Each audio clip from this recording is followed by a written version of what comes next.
آج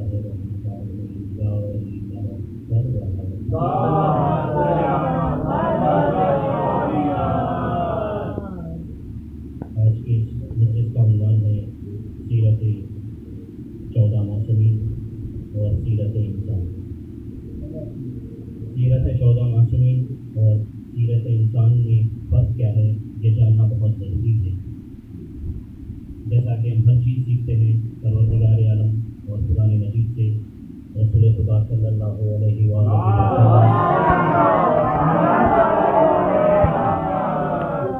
معصومین سے. بات یہاں پر یہ ہوتی ہے کہ ہم اس کو بلکہ عملیات کے دائرے میں بھی ہم کو کھڑے اترنا چاہیے اس چیز کے اوپر. دیکھیے سیرت رسول خدا بہترین اکثر جانتے ہیں، لیکن میں پھر بھی بچوں کے واسطے بتا دوں کہ رسول خدا ایک جگہ سے جب گزرتے تھے ایک عورت ان پر کچرا پھینک دیا کرتی. ایک وقت جب اس نے کچرا نہیں پھینکا تو رسول خدا نے جا کر اس سے پوچھا کہ کیا بات ہے، تمہاری طبیعت تو ٹھیک ہے؟ تو وہ کافی شرمندہ ہوئی اور بڑی اندیشانی کے ساتھ رسول خدا کی خدمت میں کہنے لگی کہ میں آپ سے معذرت چاہتی ہوں، مجھ سے غلطی ہوئی. یہ تھا ان کا اخلاق.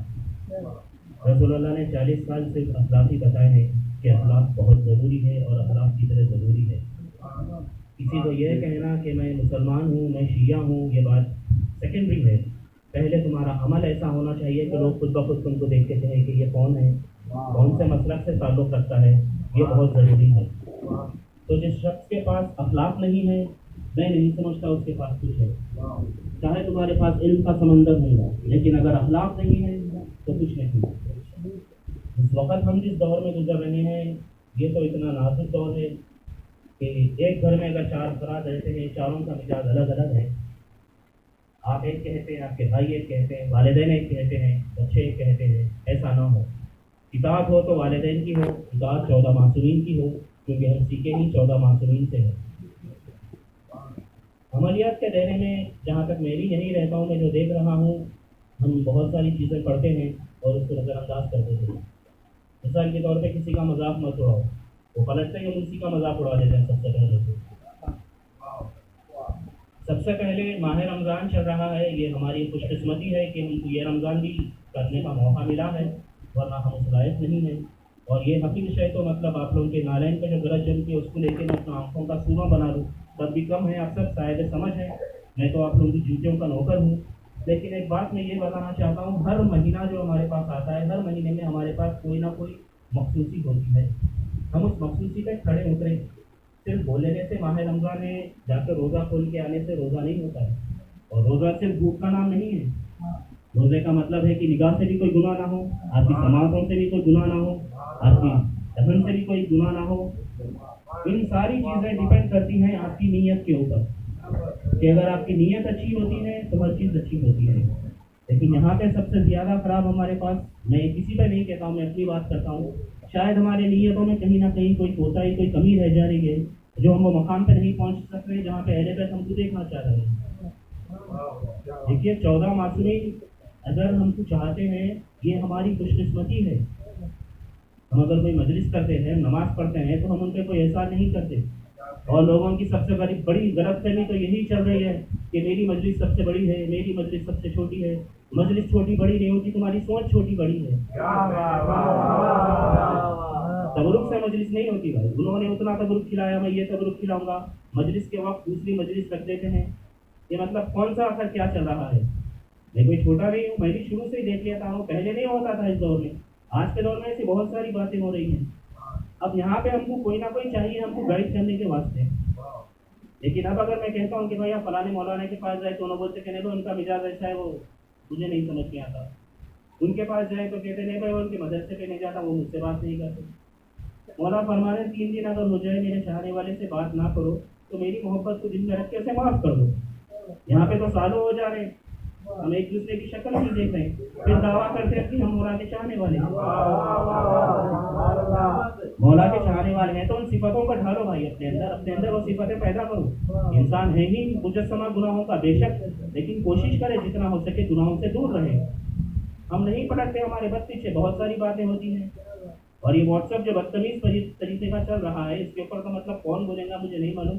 اچھی چیز اگر ہے آپ اس کو بتائیں تو بات سمجھ میں آتی ہے. قرآن قبلہ کچھ پڑھ دیا، دوسرے دن اٹھائے فارورڈ کر دیے. آپ نہ اس کی تفصیل کرتے ہیں نہ تحقیق کرتے ہیں کون پڑھا کس لیے پڑھا، آپ نہ جا کے قبلہ سے پوچھتے ہیں، بس فارورڈ کر کے چلا وہ. آپ یہ غور کریں وہ صرف شیعہ قوم نہیں دیکھ رہی ہے بھائی، بہت سے لوگ دیکھ رہے ہیں. تو ہم جب اپنی قوم کو ریپرزینٹ کر رہے ہیں ہم ایسا رہنا چاہیے کہ ہمارے میں کوئی کیا ہونا چاہیے، کوئی غلطی نہ رہے. ساری کائنات بتا رہا ہوں، 7 طبق زمین 7 طبق آسمان، سب کے سب صرف اہل بیت سے پوچھتے ہیں. اور اہل بیت ہمارے ساتھ ہے، ہم کو بھی فکر کس چیز کی ہے. ہم لوگوں کی باتوں کے اوپر ہم زیادہ کرتے ہیں، مولا کی بات کا تو کوئی پرواہ نہیں مانتے ہیں. جینے کے لیے کھاؤ، کھانے کے لیے مت جیو. آپ دیکھیے آپ کس طریقے سے لوگ مجالس کا وہ کر رہے ہیں. ہو سکتا ہے میری بات بری لگتی ہے لیکن میں بات آپ کو فیکٹ بتا رہا ہوں. جب تقسیم ہوتا ہے، جب تبرک شروع ہو جائے، دیکھیں آپ لوگوں کو کیا کر رہے ہیں یہاں پر. اگر کوئی باہر والا انسان آتا ہے، کوئی باہر والے لوگ آتے ہیں دیکھتے ہیں تو کیا سوچیں گے کہ کیا ہے یہ کہاں سے سیرت ہے بتائیں. اہل بیت کی سیرت تو یہ نہیں تھی. اہل بیت کی سیرت تو یہ تھی کہ سیدھے ہاتھ سے اگر دے رہے ہیں تو بائیں ہاتھ کو پتہ نہ چلے. آپ تو یہاں پہ باقاعدہ ویڈیو لے کے ڈال دے رہے ہیں کہ میں نے یہ کیا، میں نے یہ کیا، میں نے یہ کیا. نہ کریں اس سے بہتر بھائی. میری بات سمجھ میں آ رہی ہے نہیں بھائی؟ میرے ساتھ بولتا رہیے تاکہ مجھے تنہائی کا احساس نہ ہو. وہ تو یہی رہا ہے نا عارف بھائی، ہر جگہ یہی چل رہا ہے. میں اگر آپ سے کچھ بات کرتا ہوں تو وہ بات ایک الگ ہو جاتی ہے کسی اور کے سامنے.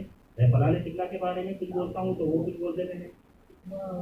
فی الحال ہمارے پاس کا اتنا یہ ہے، نہیں ہم نہیں بولیں گے تو بولے گا کون آتا. میری یہ سمجھ میں نہیں آ رہا تھا. میں کسی کے اوپر یہ بات نہیں بتا رہا ہوں، میں جنین بات بتا رہا ہوں، یونیورسل بات بتا رہا ہوں. سوچنا چاہیے ان کو. یہ آنے والا جنریشن آخر کہاں جائیں گا بتائیں آپ مجھے. یہ آنے والے جنریشن کے واسطے آپ کا ہمارا تو ہو گیا، کبھی بھی گناہ میں ہم بھائی بول کر چلے جائیں گے، لیکن ان بچوں کو کون تربیت دے گا. اور سب سے بڑی درسگاہ ہوتی ہے ماں کی گود. سب سے پہلی اور سب سے بڑی درسگاہ جو ہوتی ہے وہ ہوتی ہے ماں کی گود. آپ اگر اپنے بچے کو دودھ پلا رہی ہے، کوئی ماں اگر مصلی پر بیٹھ کے پلا رہی ہے یا فرشیزہ پر پلا رہی ہے تو یقیناً اس کی سیرت بہترین رہے گی. آپ اگر ٹی وی دیکھتے بھی جائیں گے تو اس کی سیرت کو آپ اچھی کہاں بتائیں گے. آپ حرام فیض دیکھتے ہوئے حلال کام کرنا چاہ رہے ہیں، نتیجے میں تو آپ کو غلط ہی ملے گا. علامہ ہندی کے دور میں ایک عالم تھے، ان کے والد کو ایک عورت نے کمپلین کی تھی کہ آپ کا بچہ میرا پانی کا رنجن توڑ دیا. تو بڑا ہی جو ہے افسوس کرے اور اس کے جو کچھ ہدیہ تھا ان کو دے دیا. لیکن گھر آ کر اپنی اہلیہ سے پوچھنے لگے کہ میرے تو آج تک کوئی غلطی نہیں کی، کیا تم سے کوئی غلطی ہوئی؟ تو وہ کہیں میں نے بھی کوئی غلطی نہیں کی. کیونکہ کہا کہ ہاں مجھے یاد آیا جس وقت میں حمل سے تھی اس وقت یہ پیٹ میں تھا اور میرے گھر کے بازو انار کا جھاڑ تھا.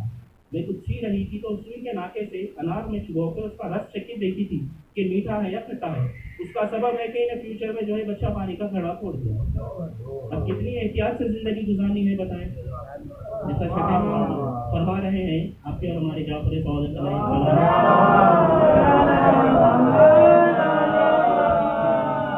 اس دنیا سے ایسے گزرو جیسے ایک ململ کا کرتا پہن کے خاردار ببوئی کے کانڈیوں سے گزرنا ہو. اتنی احتیاط سے گزرنی ہے. کہاں گزر رہے ہیں بتائیں.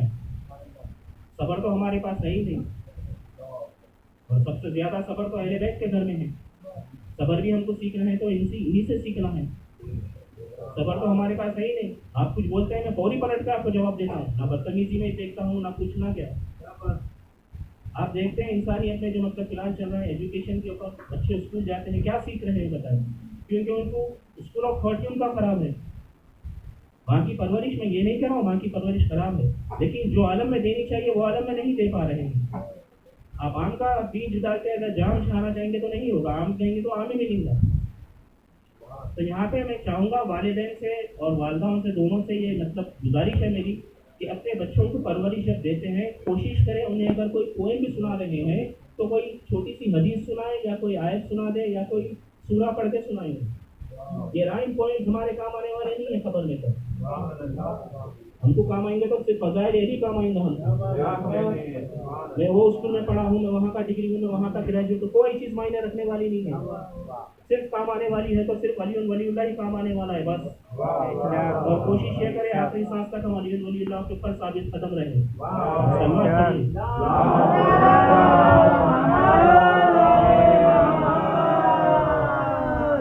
کہنے کو تو بہت سی باتیں ہیں لیکن اکثر میں دیکھتا ہوں کہ مطلب اس طریقے کی اگر کوئی بھی تبلیغ کی مجلس ہو، دیکھیے بہت سارے الگ الگ مجالس ہوتے ہیں. ایک علمی مجالس ہوتی ہے، ایک معرفت کی مجالس ہوتی ہے، کوئی مسائل کی مجالس ہوتی ہے یا فقہ کے اوپر کوئی مجالس ہوتی ہے. میں سب سے چھوٹا انسان ہوں، کائنات کا سب سے حقیق شے اگر کوئی ہے تو میں ہوں۔ مجھ سے وہ امید مت رکھیں آپ کے میں کوئی گفتگو کروں گا، کوئی قرآن کے اوپر فلسفے کی بات کروں گا۔ سب سے پہلے تو ہم کو بیسک کریکٹ کرنا چاہیے، ہمارے بیسک ہی خراب ہے۔ عارف بھائی کی جیسا قرآن ماشاء اللہ سے بہت اچھی پڑھتے ہیں یار، میں پہلے دن سے ایسی پڑھنا چاہوں گا تو نہیں آئے گا مجھے اس کے واسطے پریکٹس کرنی پڑے گی۔ اور ہماری قوم میں اس وقت یہ چل رہا ہے، آپ ان کو کوئی بیسک بات نہ بتائیں، آپ کہیں گے کہ بھائی آپ کے چہرے پہ داڑھی نہیں ہے، وہ کہیں گے داڑھی سے کچھ نہیں ہے بھائی، اپن علی کو ماننے والے ہیں۔ یہ کون سے ماننے والے بھائی، یہ تو مجھے اپنے بابا کے قاتل نظر آ رہے ہیں بول رہے علی کے چاہنے والے ایسے تھوڑی نہ ہوتے۔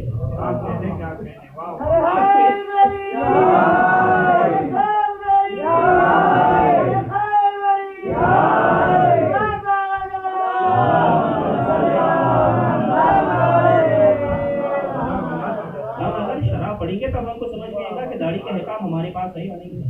در حقیقت نماز ہے ہمارے لیے، روزہ ہے ہمارے لیے، داڑھی ہے ہمارے لیے، ہم ان سب چیزوں سے دور جا رہے ہیں۔ ہم آج کل سب سے زیادہ جو چلتا ہے وہ بہترین چلتا ہے شادی۔ یہ میرا مطلب عنوان ہی میرے کانسیپٹ میں نہیں تھا، لیکن میں بتا دے رہا ہوں، مجھے یاد آئی شادی نہیں، وہ مولانا ایک ہی بچی ہے تو لہٰذا ہم چاہ رہے تھے دھوم دھام سے زنا کے ساتھ اس کی شادی ہو۔ تم چاہ رہے جہاں پہ زنا ہے وہاں پہ اہل بیت آئیں گے؟ نہیں آئیں گے بھائی، کبھی نہیں آئیں گے۔ تم تمہارے گھر والے ہی رہیں گے ادھر بس۔ پھر ہم دعویٰ کرتے ہیں چاہنے والے ہیں۔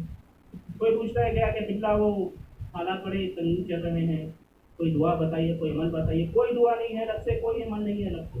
آپ اپنے گناہوں کو رکھ دیں، آپ کی ہر نماز قبول ہونے والی ہے۔ نماز کی فضیلت کو سمجھے، نماز سے تو ایسے دور جا رہے ہیں، میں میرے پاس الفاظ نہیں ہے بولنے کا، اپنے لیے نہیں ہے، ہم سے علی بول دیں گے اور بچ جائیں گے۔ یہ غلط نہیں، یہ گمان میں نہ رہیں بھائی، بے شک علی بچانے والے ہیں، بے شک علی آپ کو جنت میں بھجانے والے ہیں۔ اس کے بھی دو طریقے ہیں، ایک ہوگا مولا سر اٹھا کے کہیں گے میرا چاہنے والا ہے جنت میں آ جاؤ، ایک ہوگا مولا اپنا سر نیچے کر کے بولیں گے آ جاؤ۔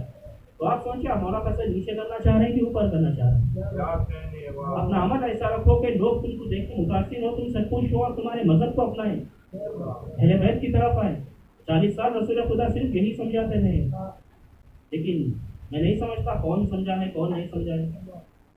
گائے اب دور میں نکلے ہیں اندھیرا کر کے، اتنی کے جنوں چھوڑے گئے انہیں اندھا کر کے گائے صاحب کون جا رہا ہے کہاں جا رہا ہے؟ اگر کوئی نوجوان لڑکا کچھ کرنا چاہ رہا ہے یہ بھی پڑھی کہ پوچھتے، یہ مطلب تو مجھے یہ سمجھ